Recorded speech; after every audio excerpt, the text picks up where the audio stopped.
इसी षोडश संस्कार की प्रक्रिया में आज हम पंचम संस्कार यानी नामकरण संस्कार में प्रवेश करते हैं। नामकरण संस्कार बच्चे के जन्म लेने के 11वें या 12वें दिन हम यह संस्कार करते हैं, क्योंकि 10 दिन तक तो जनना शोच रहता है।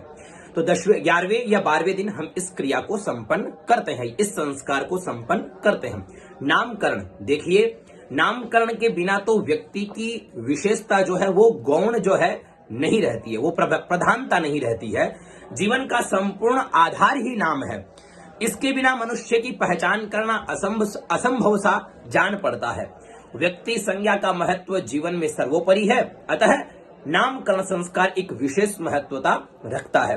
स्मृति संग्रह के अनुसार कहा गया है कि व्यवहार की सिद्धि, आयु एवं ओज की वृद्धि के लिए नामकरण संस्कार करना चाहिए। यह संस्कार 10वें दिन के बाद, 10वें दिन की रात्रि व्यतीत होने के बाद 11वें या 12वें दिन आप कर सकते हैं। उससे पहले 3 ब्राह्मणों को भोजन भी करवाना चाहिए। नामकरण का जो क्रिया है वो बालक का पिता ही संपन्न करता है। उसकी अनुपस्थिति में फिर पितामह यानी दादाजी या चाचा जी कोई भी कर सकता है। व्यास स्मृति के अनुसार एकादशेन्ही नामः। और कहा गया कि यदि किसी कारणवश नियम समय पर नामकरण संस्कार नहीं हो पाया हो तो 18वें, 19वें या 100वें दिन भी आप अथवा अयन के बीतने पर भी बालक का नामकरण संस्कार किया जा सकता है। ठीक है, उसके आगे ये कहा गया है कि नाम का विचार कैसे करें। तो पारस्कर गृह सूत्र के अनुसार बालक का नाम 2 या 4 अक्षर युक्त, पहला अक्षर घोष वर्ण युक्त, वर्ग का तीसरा, चौथा या 5वां, मध्यम में अंतस्थ वर्ण य, र, ल, व आदि और नाम का अंतिम वर्ण दीर्घ एवं कृदंत हो। ठीक है ना, और तद्धितांत नहीं होना चाहिए।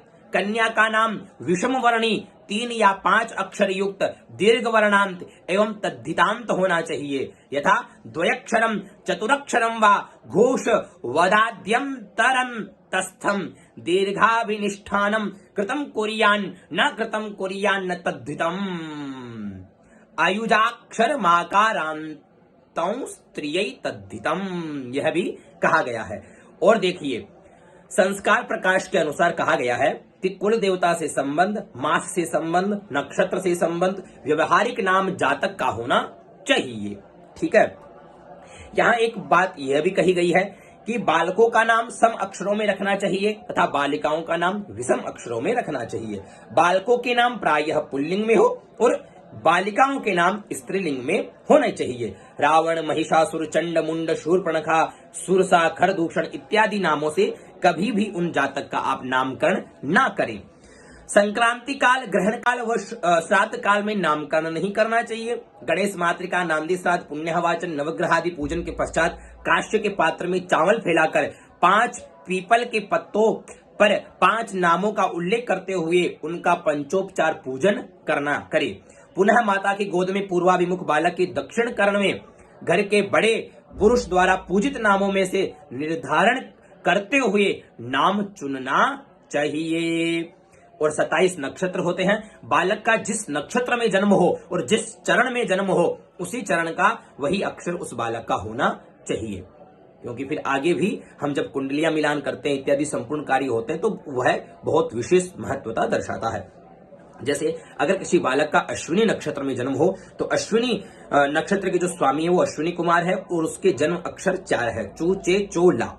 प्रथम चरण में हो तो चू अक्षर से नाम रखे, द्वितीय चरण में हो तो चे अक्षर से नाम रखे, तृतीय चरण में हो तो चो अक्षर से नाम रखे और चतुर्थ चरण में हो तो ला अक्षर से नाम रखे। इस प्रकार से आप पंचांग के माध्यम से या किसी विद्वान के माध्यम से ये ज्ञात करें कि मेरे बच्चे का कौन से नक्षत्र में और कौन से चरण में जन्म हुआ हो, तो उसी जन्म के नक्षत्र के जो चरण है उस चरण का जो अक्षर है वही नाम हमें रखना चाहिए। और कहा गया है कि जातक के नामकरण की महिमा सर्वविदित विषय है। 11वें या 12वें दिन किया जा सकता है। नामकरण की गरिमा हेतु शास्त्रों में लिखा है कि किसी भी नाम के व्यक्ति का प्रथम अक्षर नक्षत्र के जिस चरण में हो वही उसका नक्षत्र होता है। इस विषय का आप लोग बहुत विशेष रूप से ध्यान रखें।